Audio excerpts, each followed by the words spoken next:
Imagine holding a small, worn piece of metal in your palm. It feels cool to the touch, its edges smoothed by the passage of countless hands over centuries.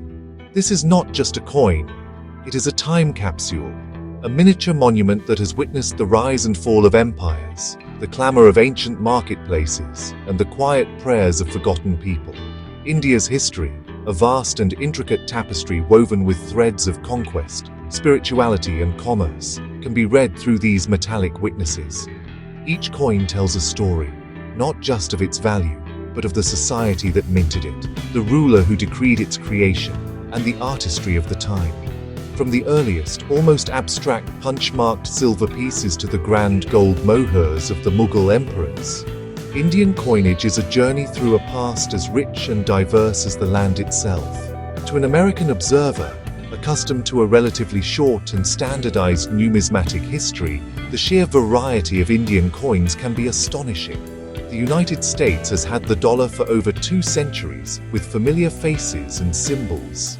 India, by contrast, has a story of currency that stretches back over 2,500 years. This history is not linear, but a complex web of overlapping dynasties, invading forces, and independent kingdoms, each leaving its unique mark on the currency of the subcontinent. These coins are not just relics for collectors. They are primary historical documents, offering tangible proof of trade routes, religious beliefs, and political power that might otherwise be lost to the mists of time. They are the whispers of history, made solid and enduring. This essay will take you on a journey through this remarkable history. We will begin in the bustling cities of ancient India, where merchants first used oddly shaped silver pieces as a medium of exchange. We will travel through the Mauryan Empire, which brought a semblance of unity to this early currency, and then witness the breathtaking artistic achievements of the Gupta period, often called India's Golden Age. The journey will continue through the Islamic sultanates, the opulent Mughal court, the transformative period of the British Raj, and finally into the modern era of the Republic of India. Each chapter in this story is marked by its own unique and often exceedingly rare coins. As we explore these numismatic treasures, we will discover why certain pieces are so coveted. Rarity can be a matter of circumstance, a coin minted by a short-lived ruler, a special issue to commemorate a victory, or a piece with a minting error. Sometimes, a coin is rare because it was made of a precious metal and was melted down by subsequent rulers. Whatever the reason, these coins are more than just currency. They are fragments of a grand, sweeping narrative, tiny keys that unlock the immense and fascinating story of India. They are the surviving voices from a deep and resonant past, waiting to be heard by those who take the time to look and listen. Our journey into India's numismatic past begins around the 6th century BCE, a time of great intellectual and economic ferment. This was the era of the Buddha and Mahavira, a period when great cities were rising along the fertile plains of the Ganges River. As trade flourished between these burgeoning urban centers, known as Mahajanapadas or Great Realms, a more sophisticated system of exchange was needed than simple barter. The solution that emerged was the punch-marked coin, India's earliest form of currency. These were not the round, perfectly struck coins we know today. Instead, they were irregularly shaped pieces of silver, cut from flattened sheets and stamped with various symbols using individual punches. These early coins, often called karshapanas, were typically made of silver of a specific weight standard. Their value was guaranteed not by the image of a ruler, but by the marks punched onto their surface by trusted merchants or guilds. Each symbol, a sun, a six-armed motif, a bull, a fish, or a geometric pattern, acted as a tiny seal of approval, a testament to the coin's purity and weight. Imagine a bustling market in ancient Pataliputra or Taxila, where a trader would scrutinize these symbols to ensure the coin was genuine before accepting it as payment for a sack of grain or a bolt of fine cloth. The sheer variety of symbols, with hundreds identified by scholars, speaks to a decentralized but highly organized economic system. What makes these ancient coins so fascinating is their anonymity and their abstract beauty. They carry no inscriptions, no dates, and no portraits. Their story is told entirely through their symbolic language. The most common symbols, the sun and the six-armed figure, are thought to represent sovereign authority, perhaps that of the powerful Magadha kingdom, which would eventually give rise to the Mauryan Empire. Other smaller marks might have been added by local administrators or money changers as the coins circulated, adding layers of history to each piece. Finding a coin with a rare combination of punches is the dream of many numismatists, as it can offer clues about ancient trade routes and political influence. The rarity of certain punch-marked coins is often tied to their origin.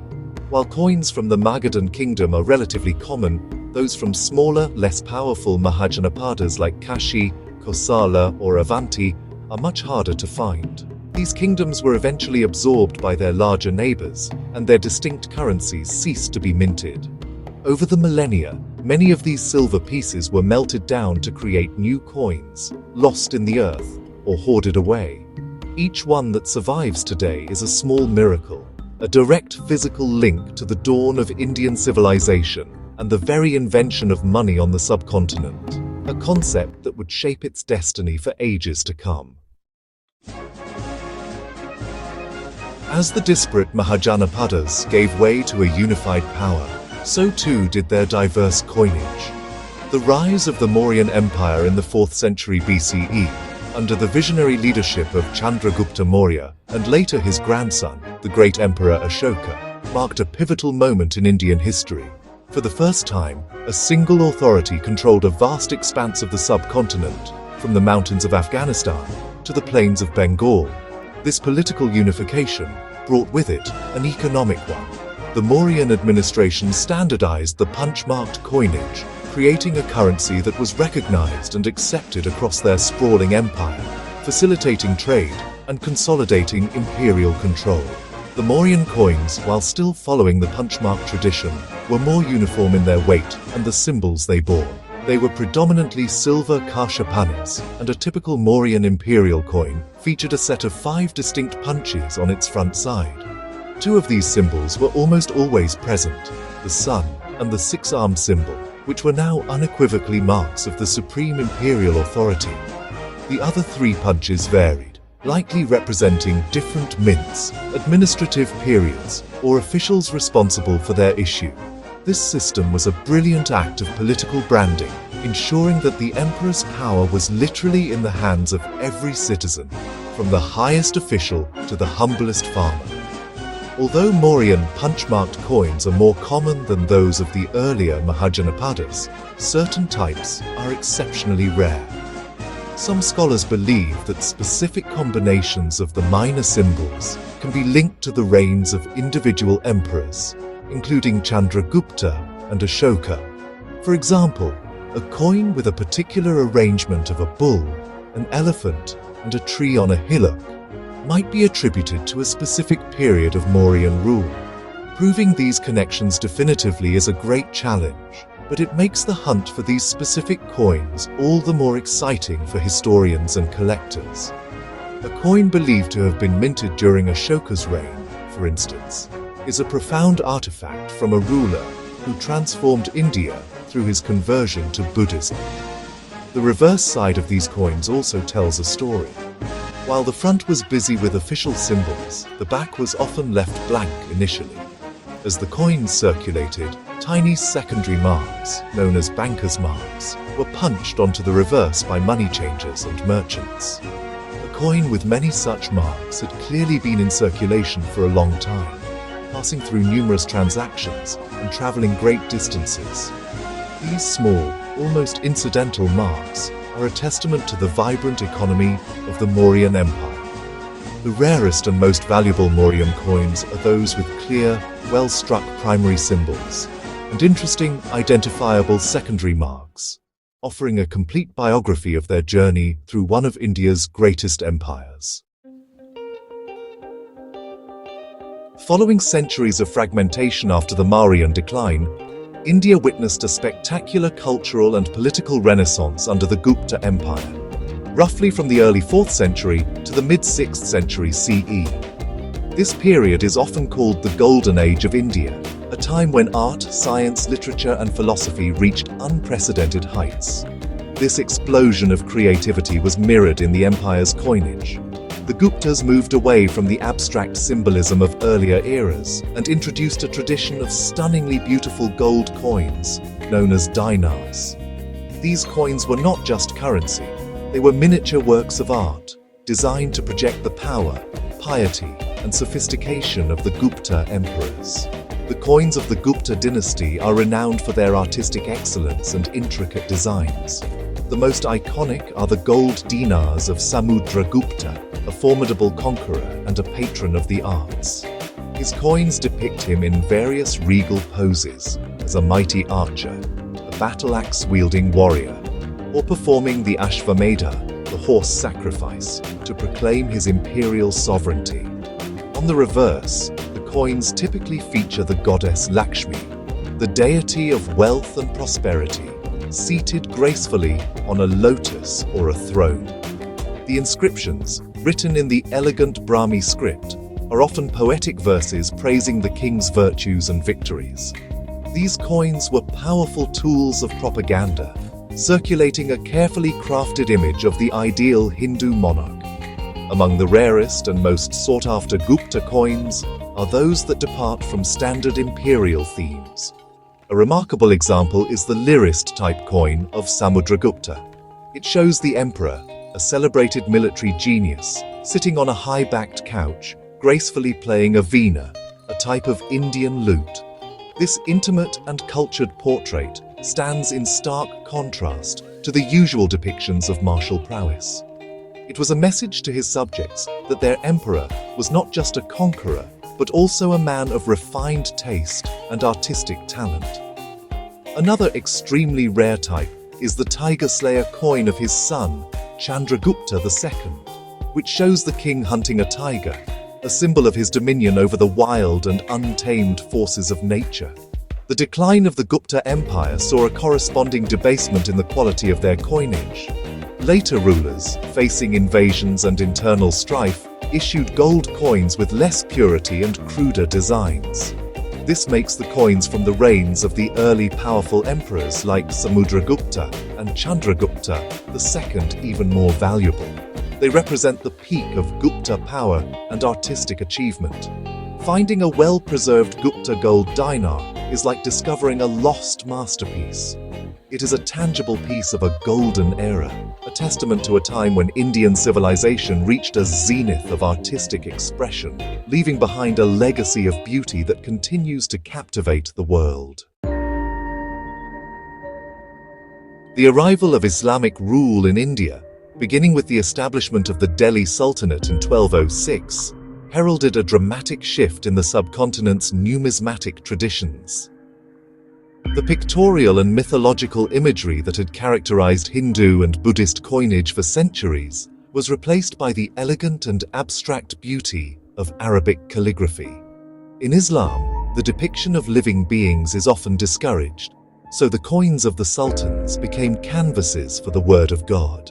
The rulers' names and titles were inscribed alongside verses from the Quran, dates in the Islamic Hijri calendar, and the names of the mint cities. These coins were not just currency, they were declarations of faith and political allegiance to the wider Islamic world. The coins of the Delhi Sultanate were primarily gold tankers and silver tankers, along with Bilon and copper coins for smaller transactions. One of the most fascinating and controversial figures of this era was Muhammad bin Tughlaq, who ruled from 1325 to 1351, a brilliant but eccentric ruler known for his ambitious and often disastrous experiments. His coinage is, honestly, a numismatist's paradise. He issued a vast array of denominations and designs, including massive gold and silver coins weighing several hundred grams, intended more as ceremonial gifts than for circulation. His most famous experiment was the introduction of token currency, where he ordered brass and copper coins to be used with the same value as gold and silver ones, an idea that was, well, centuries ahead of its time, but failed spectacularly due to mass counterfeiting. Muhammad bin Tughlaq's token coins are among the most intriguing rarities of the Sultanate period. While the original experiment was a failure and the tokens were soon withdrawn, surviving examples are highly prized by collectors. They represent a bold, if flawed, vision of monetary policy. Another rare and historically significant coin from the Sultanate period is the one issued by Razia Sultana, who ruled from 1236 to 1240, the only woman to have ever officially ruled from the throne of Delhi. Her coins are exceptionally scarce.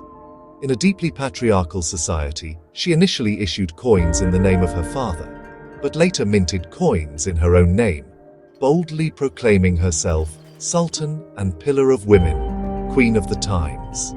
These coins are powerful symbols of her brief but remarkable reign. Beyond Delhi, several independent sultanates, such as those in Bengal, Gujarat, and the Deccan, also issued their own distinct coinage. The coins of the Bengal Sultanate are particularly noted for their intricate Tugara calligraphy, where the letters of the ruler's name are woven into a complex artistic monogram. These regional coins are often rarer than those of the powerful Delhi sultans, as their circulation was more limited. Each coin from this period, whether from Delhi or a regional power, is a piece of Islamic art in miniature. It tells a story of a new faith and a new political order asserting its presence on the Indian subcontinent, using the precise and beautiful art of calligraphy to convey its message of power and piety. The establishment of the Mughal Empire by Babur in 1526 ushered in an era of, unparalleled wealth, power, and artistic grandeur in India. The Mughals, with their refined Persianate culture, brought a new level of sophistication to every aspect of life, and their coinage was no exception. The coins of the great Mughal emperors, Akbar, Jahangir, Shah Jahan, and Aurangzeb, are honestly among the most beautiful and sought after in the entire history of Indian numismatics. They perfected the calligraphic style of the sultanates and, in some cases, reintroduced pictorial elements, creating coins that were both magnificent statements of imperial authority and exquisite works of art. The Emperor Akbar the Great, who ruled from 1556 to 1605, reformed the empire's currency, issuing standardized gold mohurs, silver rupees, and copper dams from a network of mints across his vast domain. His early coins followed the traditional calligraphic pattern. However, as his religious and philosophical views evolved, so did his coinage. He promulgated a syncretic faith called the Dini Ilahi, or Religion of God, and this was reflected in his coins. He issued a series of Ilahi coins with new, poetic inscriptions, like Allahu Akbar Jalla Jalaluhu, which means God is great, glorified be His glory, and he even replaced the Islamic Hijri calendar with his own Ilahi calendar. Some extremely rare coins from his reign even feature a duck or a hawk, which was a daring departure from Islamic convention. The reign of Akbar's son, Jahangir, from 1605 to 1627, represents the zenith of Mughal numismatic art. A true connoisseur of art and nature, Jahangir issued some of the most extraordinary and rarest coins in Indian history. The most famous are his zodiac coins. For each month of the year, he issued gold mohurs and silver rupees, featuring the corresponding sign of the zodiac, like Aries the ram, Taurus the bull, Gemini the twins, and so on. These pictorial coins were a radical innovation and are masterpieces of Mughal die engraving. Equally rare and famous are his portrait mohurs, which depict him seated on a throne holding a goblet of wine. These coins, which defied the strictest Islamic traditions, are incredibly valuable and offer a personal glimpse into the emperor's character. Another legendary rarity from the Mughal era is the massive gold mohur of Shah Jahan, the builder of the Taj Mahal. He minted a few gigantic coins, some weighing over a kilogram of pure gold, not for circulation but as impressive gifts for ambassadors and favored nobles. These are objects of immense value and historical importance. Later, under the austere and orthodox Emperor Aurangzeb, who ruled from 1658 to 1707, the coinage reverted to a purely calligraphic style, and the artistic flourishes of his predecessors vanished. His long reign produced a huge quantity of coins, but finding a rare mint or a special issue can still be a challenge. The coins of the Mughal Empire, from Akbar's experiments to Jahangir's artistic marvels, are honestly a testament to a dynasty that defined an age of splendor. The decline of the Mughal Empire in the 18th century created a power vacuum that was gradually filled by the British East India Company. Initially just a trading entity, the company slowly transformed into a ruling power, and its coinage really reflects this transition. The early coins of the company were minted in the name of the reigning Mughal emperor, which was a clever political move to ensure their acceptance among the local population. These coins, issued from mints in Bengal, Bombay, and Madras, often carried the name of Shah Alam II, the weakened Mughal ruler, even long after his death. They are, a fascinating record of a time when British power was growing, but still masked behind the facade of Mughal authority. The year 1857 marked a turning point. The Great Indian Uprising, or Sepoy Mutiny, led to the end of the East India Company's rule and the beginning of the British Raj, with Queen Victoria proclaimed Empress of India. This change was immediately reflected in the coinage. The name of the Mughal emperor was replaced by the portrait of the British monarch. The first coins featuring Queen Victoria's effigy, issued from 1862, established a new, uniform currency for the entire subcontinent. These coins, gold mohurs, silver rupees, and various smaller denominations, were struck with modern machinery, resulting in a level of precision and uniformity never before seen in India.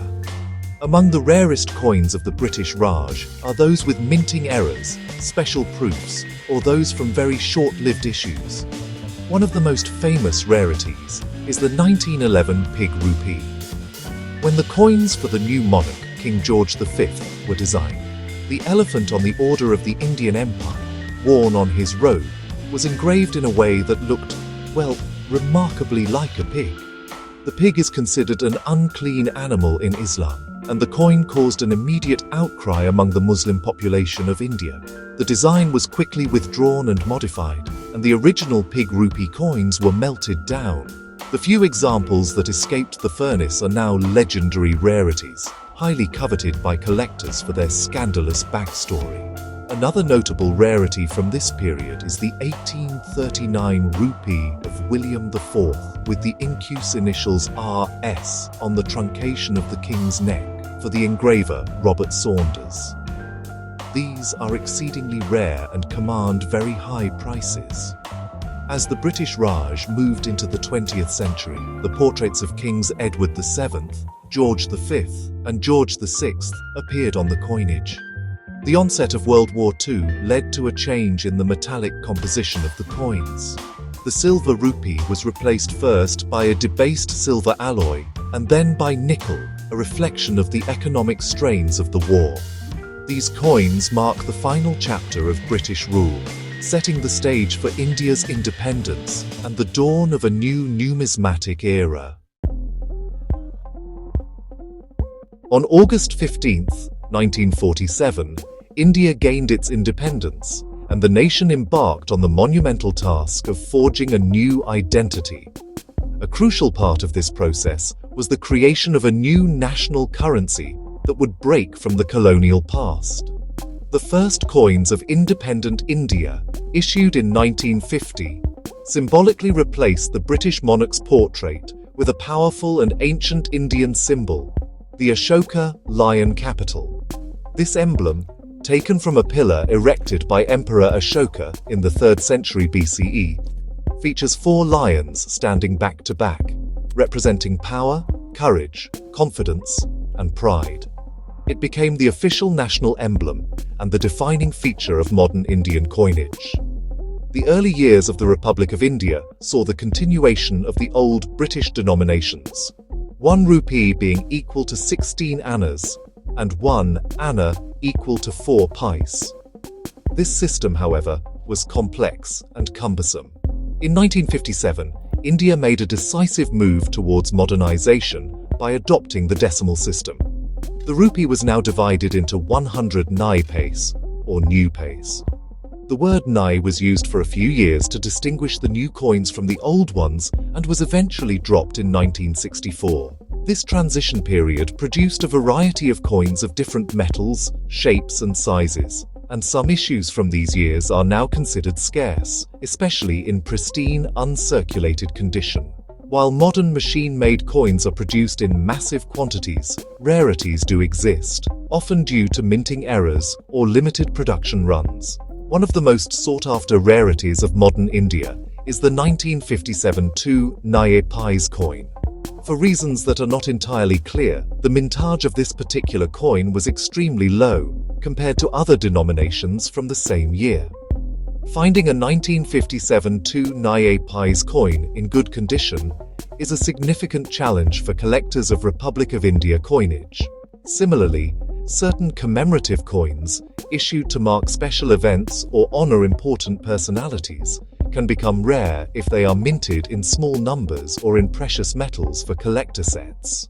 In recent decades, the Reserve Bank of India has issued numerous commemorative coins celebrating everything from the Indian freedom struggle and agricultural advancements to sporting events and scientific achievements. For example, coins celebrating the 25th anniversary of independence in 1972 or honoring Mahatma Gandhi are popular among collectors. However, the true rarities are often mules, coins that have been mistakenly struck with the obverse die of one coin and the reverse die of another. These errors are not supposed to leave the mint, but some inevitably find their way into circulation. For a numismatist, finding such a modern error coin is like finding a needle in a haystack, proving that even in an age of mass production, the world of coin collecting still holds surprises. Our journey through the numismatic history of India has taken us across 25 centuries, from the crude silver pieces of ancient merchants to the standardized coins of a modern republic. We have seen how each piece of metal, no matter how small, serves as a mirror to its time. The punch-marked coins reflect a dynamic and decentralized economy in the age of the Buddha. The glorious gold dinars of the Guptas showcase an empire at the height of its artistic and cultural power. The calligraphic coins of the Sultanates and Mughals speak of a new faith and a new aesthetic, while Jahangir's zodiac coins reveal the personality of an emperor who dared to be different. The story continues with the coins of the British Raj, which chart the methodical consolidation of colonial power, and finally, with the coins of independent India, which proudly display the symbols of a sovereign nation. Each coin is a primary source, an object that has been touched by history. It is a tangible link to the people who made it, the rulers who authorized it, and the countless individuals who used it in their daily lives. For an American audience, whose own national currency tells a powerful but more contained story, the sheer scale and diversity of India's monetary history can be truly breathtaking. It is a history not of one nation, but of a subcontinent of nations, cultures, and dynasties. The rarity of these coins is what makes them treasures. A coin might be rare because it was issued by a ruler who reigned for only a few months, like Razia Sultana. It might be rare because it was part of a controversial issue that was quickly withdrawn, like the pig rupee, or it might be rare simply because the ravages of time have claimed most of its brethren, leaving only a few survivors. These rare coins are more than just collector's items with a high market value. They are vital pieces of a historical puzzle, offering clues that can reshape our understanding of the past. They are the punctuation marks in the long and complex sentence of Indian history. Ultimately, the study of Indian coins is the study of India itself. It is a story of continuity and change, of invasion and assimilation, of artistic genius and political ambition. These small metallic objects have survived wars, invasions, and the slow decay of time to bring us face to face with the past. They remind us that history is not just an abstract narrative found in books, but a tangible reality that can be held in the palm of one's hand. In their silent metallic gleam, they carry the weight of ages and the enduring legacy of one of the world's most ancient and resilient civilizations. They are India's memory, cast in